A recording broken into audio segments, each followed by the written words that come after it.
orang ditetapkan jadi tersangka tanpa mengikuti SOP, itu namanya apa? Itu pelanggaran jabatan. Cuma selama ini kan tidak pernah ada yang mempersoalkan. Saya ingin memberikan edukasi kepada kita. Yang lagi rame-rame di kepolisian, sekarang ini yang lagi ketren, bahkan viral, itu adalah namanya perintah jabatan yang tidak sah. Ya.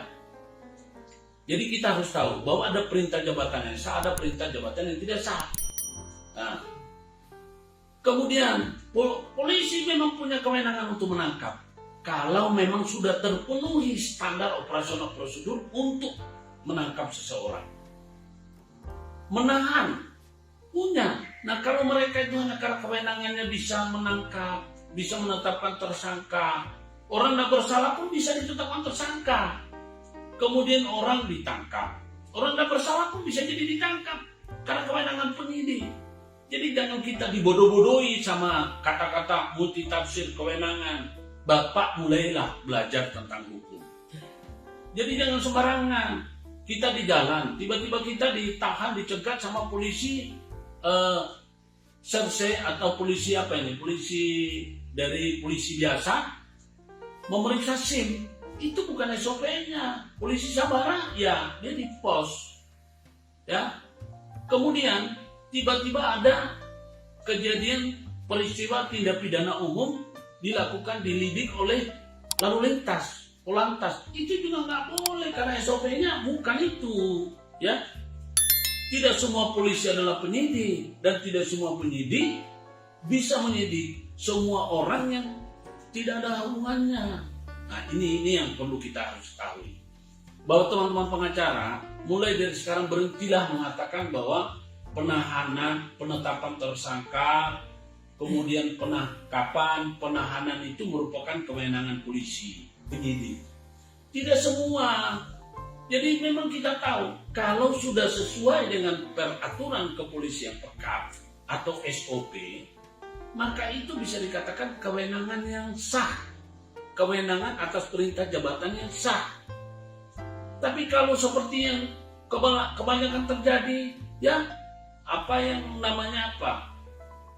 Seperti klien kami yang baru-baru ini ditetapkan jadi tersangka, padahal itu perkara korporasi. Ini kan miris, Pak. Kemudian tiba-tiba orang dijemput paksa. Prosedur jemput paksa itu kan SOP-nya lain, Pak. Prosedur jemput paksa itu harus dilakukan pemanggilan secara patut 2 kali berturut-turut tanpa ada alasan yang sah. Menurut hukum, orang itu tidak menghadiri panggilan, maka layak untuk dilakukan jemput paksa. Nah, klien kami ini baru habis di BAP. Ya, tiba-tiba jam 2 subuh sudah selesai di BAP. Tiba-tiba jam 8 ini langsung dijemput paksa. Ini kan konyol. Itulah namanya perintah jabatan yang tidak sah. Kita ini bukan orang bodoh, bukan. Ya mungkinlah masyarakat yang nggak ngerti hukum. Mungkin juga banyak pengacara yang nggak ngerti tentang ini. Kalau ke kita ngerti. Ya. Lalu kemudian jaksa mendakwa seseorang. Ya. Itu memang apa ya? Kalau saya bilang kadang-kadang double. Padahal pimpinannya sudah bagus. Petunjuk dari atas ke bawah sudah bagus. Tapi mereka itu mentang-mentang dikasih baju seragam, lantas mereka itu bisa semena-mena. Karena dikasih baju seragam, kemudian mereka punya jabatan, lantas mereka itu bisa seenaknya. Nah, sama seperti saya. Orang sering melihat, oh Pak Guntual ini di direktori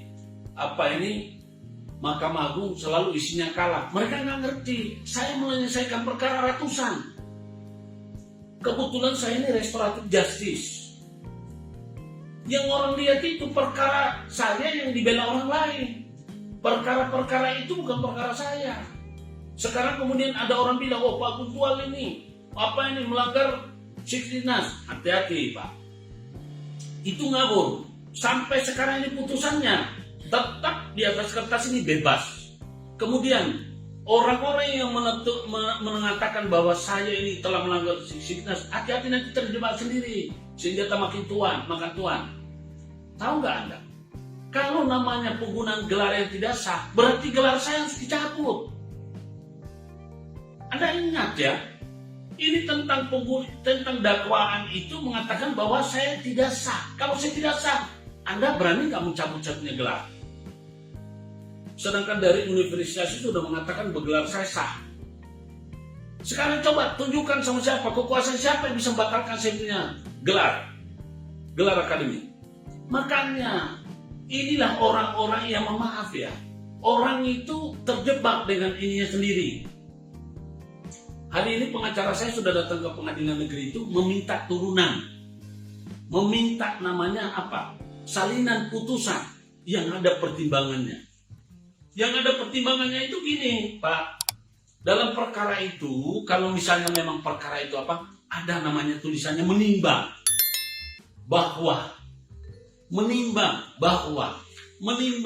itu ada, itu maksudnya apa? Menimbang itu mereka melihat berdasarkan ini dan ini faktanya adalah begini. No, saya ini loh, ini pertimbangannya tidak satu pun ada mengatakan bahwa saya telah terbukti secara sah melakukan kesalahan.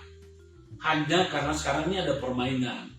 Ya, saya anggap ini orang yang tidak mau kalau saya bebas murni. Orang pikir kalau saya bebas murni nanti saya menuntut balik. Oh jelas, saya akan kejar Pak. Jadi orang itu berusaha mencari-cari cara supaya apa? Walaupun palsu dipaksakan. Anda pikir saya ini bodoh?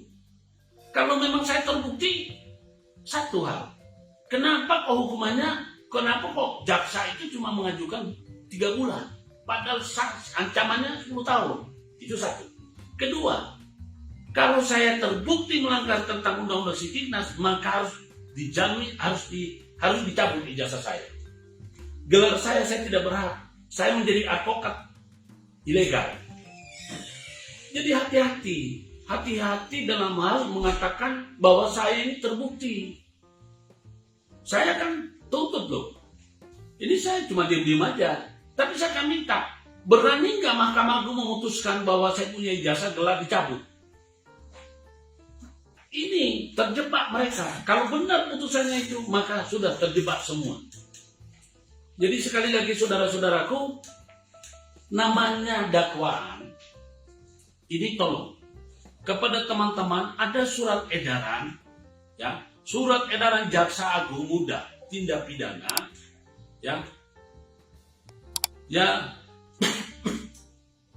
tindak pidana umum yang namanya nomor SE-004,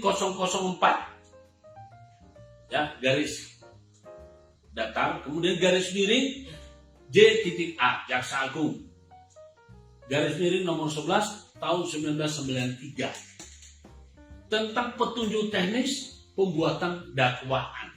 Nah, jadi teman-teman para pengacara advokat, kalau Anda menerima atau mendampingi klien, yang harus Anda perhatikan, di kepolisian Anda teliti, ya, tentang fakta-fakta hasil penyidikan yang memang mendukung rumusan tentang apa? Perkara yang dimaksud. Pertama apa?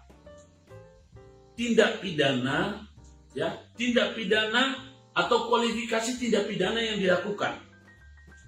Kemudian ketentuan pidana yang didakwakan, ya. Lalu tindak pidana apa yang dilakukan, ya. Lalu tempat kejadian tindak pidana. Lalu modus operandi yang digunakan. Maksudnya modus operandi itu akal-akalannya, tekniknya. Kalau penipuan, akal bulusnya. Kalau misalnya kejahatan apa, bagaimana melakukan pidana ini, dia misalnya katakanlah pembunuhan. Orang tidak bisa tiba-tiba didakwa bahwa membunuh, tidak ada rumusannya, harus ada. Itulah namanya modus operandi. Kemudian akibat tindak pidana yang dilakukan apa? Apakah telah menyebabkan orang lain menderita rugi? Apakah telah menyebabkan orang lain jadi mati? Atau menyebabkan orang lain dicacat? Itu perlu. Lalu motivasi yang mendorong seseorang melakukan suatu tindak pidana apa? Jadi tidak ucuk-ucuk orang itu kalau tidak ada motivasinya, tidak ada modus operandinya, maka itu tidak bisa dikatakan sebagai pidana yang namanya pidana yang dilakukan secara ada unsur kesengajaan. Jadi masuknya kulfa.